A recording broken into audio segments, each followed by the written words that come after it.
Hello friends, welcome back to my channel Shalini Singh. आज मैं आपको लाइंस एंड एंगल्स की कुछ बेसिक प्रॉपर्टीज़ बताने वाली हूँ जो कि बहुत ही ज़्यादा इम्पॉर्टेंट है। मैं आपको सारी डिटेल में प्रॉपर्टीज़ एक्सप्लेन करूँगी। सबसे पहला क्वेश्चन हमारे दिमाग में आता है कि लाइन क्या होती है। तो क्या आप में से कोई भी जानता है लाइन क्या होती है? तो लाइन एक ऐसा, जैसे दो पॉइंट्स हमने ड्रॉ किए हैं और जो हम उनको ज्वाइन कर देते हैं तो क्या बन जाती है, एक लाइन सेगमेंट बनती है। और अगर हम उन दोनों के साइड, लेफ्ट में भी और राइट में, इस तरीके की एरो बना देते हैं, इसका मतलब हम इसको यहाँ पे भी फर्दर एक्सटेंड कर सकते हैं और इसको यहाँ पे भी फर्दर एक्सटेंड कर सकते हैं। तो ये क्या होती है, लाइन।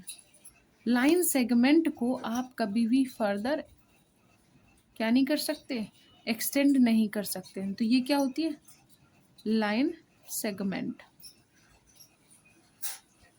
लाइन को आप बढ़ा सकते हो आगे की ओर भी और पीछे की तरफ भी, लेकिन आप सेगमेंट को नहीं बढ़ा सकते। ये कैसा होगा, ये एक लिमिटेड होगा। जैसे इसमें दिया है ए और बी 5 सेंटीमीटर है, तो ये क्या है, ये लाइन सेगमेंट है। और अगर एक लाइन दी है ए बी, कोई भी एक लाइन ए बी है, तो वो क्या है, वो लाइन है। तो हो सकता है आपको लाइन और लाइन सेगमेंट में डिफरेंस पता चल गया होगा।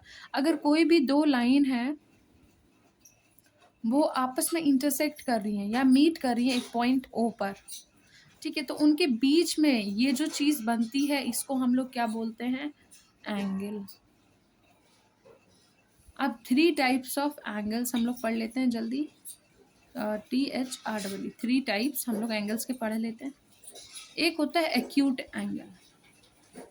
एक्यूट एंगल कौन सा एंगल होता है? आप में से जिन भी लोगों को इसका आंसर पता है, आप लोग मुझे कमेंट में जल्दी बता सकते हो। तो एक्यूट एंगल ट्रायंगल होता है जो भी एंगल अगर 90 से लेस हो। If the angle is less than 90, we can say that the given angle is acute angle. अगर कोई भी एंगल है जो कि आपका 90 से छोटा है, तो उस एंगल को हम लोग क्या बोल सकते हैं, वो कौन सा एंगल है, एक्यूट एंगल है। If it is less than 90 degree, तो हम लोग क्या बोलेंगे, वो कौन सा एंगल है, एक्यूट एंगल, ट्रायंगल। अब ट्रायंगल तो हम जब बोलेंगे ना, जब ये लाइन हम ज्वाइन कर देंगे। अभी तो ये लाइन हमने ज्वाइन किया ही नहीं है, तो ये क्या हो जाएगा, एक्यूट एंगल।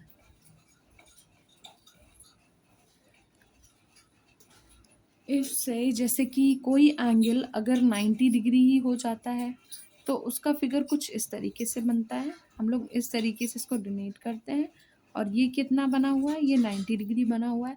तो हम लोग इसको क्या बोलेंगे, राइट एंगल। और ये वाला क्या हो गया, एक्यूट एंगल। ये कौन सा हुआ, राइट एंगल। अब हम लोग एक और एंगल पढ़ लेंगे जो कि होता है हमारा ऑब्ट्यूस एंगल। सो सॉरी, मैंने यहाँ पे राइट एंगल ड्रॉ कर दिया।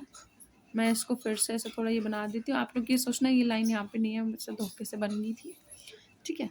तो ये जो एंगल फॉर्म होगा, यहाँ से शुरुआत करते हुए और यहाँ ख़त्म, तो ये 90 से बड़ा होगा, क्योंकि आप लोग जानते हो 90 तो इतना होता है, लेकिन ये तो 90 से बड़ा है। तो ये एंगल क्या, जो कि 90 से बड़ा होगा आपका, उस एंगल को क्या बोल देंगे हम लोग, ऑब्ट्यूस एंगल।